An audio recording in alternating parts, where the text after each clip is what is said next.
코로나19 확산세가 꺾이지 않으면서 충북도가 현행 사회적 거리 두기를 9월 5일까지 연장합니다.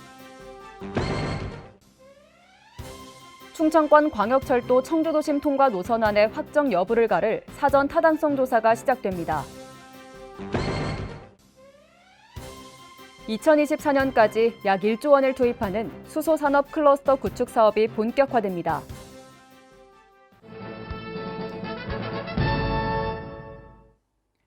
여러분 안녕하십니까? CBI-TV 충북뉴스입니다. 첫 소식입니다. 코로나19 확산세가 꺾이지 않으면서 충북도가 현행 사회적 거리 두기를 9월 5일까지 연장합니다. 이에 따라 5인 이상 사적 모임 금지와 오후 10시 이후 식당과 카페 영업 제한은 그대로 유지되는 가운데 편의점에 취식 가능한 야외 테이블도 오후 10시 이후에 이용할 수 없도록 수칙을 강화했습니다. 또한 기존의 의무 대상이 없던 준대규모 점포와 농수산물 종합유통센터도 출입자 명부를 작성해야 합니다. 한편 18세에서 49세 이하 청장년층의 코로나19 백신 접종이 시작됐습니다. 도내 청장년층의 사전 예약 결과 접종 대상자 중 67.1%인 29만 3,500여 명이 참여한 것으로 나타났습니다. 도는 이번 청장년층의 접종과 지자체 자율접종 상황 등을 고려할 때 추석 전 1차 백신 예방접종 목표인 도민 70% 이상이 접종을 완료할 것으로 전망했습니다. 충청권 광역철도 청주도심 통과 노선안의 확정 여부를 가를 사전 타당성 조사가 시작됩니다. 도는 노선안 최종 발표까지 면밀히 대응해 조속히 추진될 수 있도록 최선을 다하겠다고 밝혔습니다. 신국진 기자입니다. 대전에서 세종을 거쳐 충북을 연결하는 광역철도가 국토부 비수도권 광역철도 선도 사업에 선정됐습니다. 국토부는 지난 7월 5일 확정 고시한 4차 국가철도망 구축 계획에 반영된 전국 11개 비수도권 광역철도 사업 중 지역 균형 발전 효과 등을 검토해 권역별 1개 사업, 총 5개 선도 사업을 지난 17일 발표했습니다. 이에 따라 충청권 광역철도 청주도심 통과 노선안의 확정 여부를 가를 사전 타당성 조사가 시작됩니다. 충청권 광역철도에서 청주도심 통과가 배제된 뒤 충청북도는 청주도심 경유노선의 조기 결정을 중앙정부와 정치권에 건의해왔습니다. 특히 소유자 확보와 광역철도 기능을 수행하기 위해서는 청주도심 10km 외곽에 있는 충북선 활용노선이 아닌 청주도심 경유노선이 반드시 필요하다고 강조했습니다. 아울러 지난해 행복청이 추진한 타당성 조사 결과도 청주도심 경유노선의 경제성과 수요가 기존 충북선 활용노선보다 훨씬 높게 나온 사례가 있어 충북의 주장을 뒷받침했습니다. 청주 도심을 통과하는 충북 도민의 염원도 간절했습니다. 시민사회단체와 경제계 등 각계각층의 요구가 이어져 왔고 55만 도민 서명을 이뤘습니다. 충청북도는 청주 도심 경유노선 확정 가능성이 매우 크지만 최종 발표까지 면밀히 대응해 조속히 추진될 수 있도록 최선을 다하겠다고 말했습니다. 한편 국토부는 사전 타당성 조사를 통해 노선안을 확정할 계획인데 용역은 즉시 시행해 내년 8월 완료할 예정입니다. CBI-TV 신국진입니다. 수소 에너지를 차세대 성장 동력으로 육성하기 위해 2024년까지 약 1조 원을 투입하는 수소산업 클러스터 구축 사업이 본격화됩니다. 먼저 올해 12월 준공을 목표로 충주의 바이오가스를 활용한 국내 최초의 수소 융복합 충전소가 들어서고 보은과 영동에는 2024년까지 LNG 기반의 수소 생산기지를 구축합니다. 이 밖에도 현대차의 충주 신규 공장 투자 계획에 따라 연료전지 생산 공장을 확대하고 연 4만 개의 연료전지를 생산할 예정입니다. 도는 지난달 그린수소 산업 규제 자유 특구로 확정된 만큼 충북이 그린수소 사회를 선도하는 핵심 지역으로 거듭나는데 투자를 아끼지 않을 계획입니다. 김부겸 총리가 오송 첨단의료산업진흥재단을 방문했습니다. 김 총리는 지역균형 뉴딜 사업에 선정된 스마트 의료 플랫폼 시범 모델 사업장을 찾아 사업 현황을 보고받고 의료기기센터의 전자파 시험소와 시제품 제작실을 둘러봤습니다. 이 자리에서 김 총리는 지역균형 뉴딜 우수 사업으로 선정된 스마트 의료 플랫폼 시범 모델 사업의 원활한 추진을 위해 정부도 적극 지원할 것이라고 밝혔습니다. 충북도가 제2회 추가경정 예산안을 1회 추경 예산보다 5,664억 원 증액한 6조 7,485억 원 규모로 편성해 충북 도의회에 제출했습니다.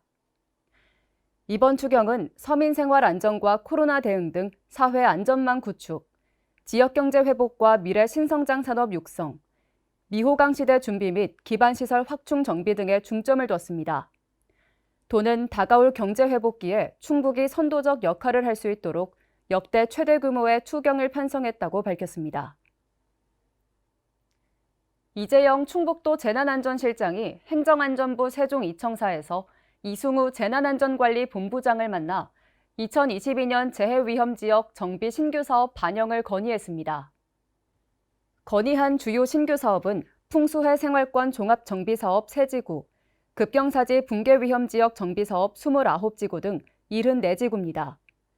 특히 정비가 시급한 지역은 공모 선정을 적극적으로 건의해 긍정적인 답변을 받았습니다. 이 실장은 도민이 재해로부터 안전한 충북을 만들기 위해 국비 확보에 최선을 다하겠다고 밝혔습니다. 세계 무예마스터십 위원회가 도청 대회의실에서 2021 온라인 세계 무예마스터십 중간보고회를 열었습니다. 이날 보고회에는 이시종 지사와 WMC 관계자, 자문위원 등이 참석해 무예 마스터십의 향후 추진 방향을 논의했습니다. 특히 모든 경기가 온라인으로 이뤄지는 만큼 대회 운영 프로그램과 경기 운영 시스템, 홈페이지 구축 현황에 대한 검토가 이뤄졌습니다. 한편 2021 온라인 세계 무예 마스터십은 오는 10월 28일부터 닷새간 청주에서 결선을 개최할 예정입니다. 충북도가 바이오 분야 창업 생태계 조성과 기업 지원을 위한 원스톱 플랫폼인 바이오션을 오픈했습니다. 바이오션을 이용하면 바이오 기업 지원 사업을 비롯해 공동 활용 장비, 입주 공간, 구인 구직 등 바이오 분야 창업을 위한 정책과 정보를 한 곳에서 확인할 수 있습니다. 도는 새로 오픈한 바이오션을 통해 도내 바이오 산업의 경쟁력을 강화한다는 계획입니다. 지난 7월 충북 지역 수출이 전년 동월 대비 30% 가까이 증가하며 하반기 수출을 순조롭게 시작했습니다. 한국무역협회 충북지역 본부가 발표한 수출 동향에 따르면 7월 충북 수출은 26억 800만 달러로 2000년대 이후 역대 세 번째로 높은 수치를 기록했습니다. 특히 반도체와 2차 전지가 40% 넘는 증가율을 보였고 면역용품 수요 증가의 영향으로 의약품 수출이 160% 증가했습니다. 충북도가 직원들의 코로나 우울과 업무 스트레스 등 정서적 어려움을 돕기 위해 심리상담 프로그램을 운영하고 있습니다. 직원 상담 프로그램은 개인 심리상담과 스트레스 자가진단, 위기관리 긴급지원 서비스 등으로 구성됐습니다. 올해는 7월 기준 86회 개인 상담을 진행해 직원의 심리 안정을 도왔고 상반기부터 상담 대상을 직원의 가족까지 확대해 더욱 정확한 상담에 힘쓰고 있습니다. 충북도와 도교육청이 가을 학기 개학을 맞아 급식소와 식자재 공급업체를 점검합니다. 이번 점검은 오는 10월 15일까지 진행되며 유통기한 경과 제품 사용 보관과 위생적 취급 기준 및 시설 기준 준수 여부 등을 집중적으로 점검합니다. 위생 점검 시 식중독 발생 우려가 있다고 판단되는 조리식품이나 완제품 등은 수거 검사도 병행할 예정입니다. 충북의 국지도 82호선 제천 수산에서 청풍 2차로 개량 등 6개 사업이 기획재정부 5차 국도국지도 5개년 계획 일괄 예비 타당성 조사를 통과했습니다. 통과된 사업은 오는 9월 고시되는 5차 국도국지도 5개년 계획에 반영되고 이에 따라 국도와 국지도 6개 구간에 대한 도로 확장과 개량 사업이 추진됩니다. 도는 이번 사업을 통해 지역경제 활성화와 안전하고 편리한 교통 환경을 제공할 것으로 기대하고 있습니다.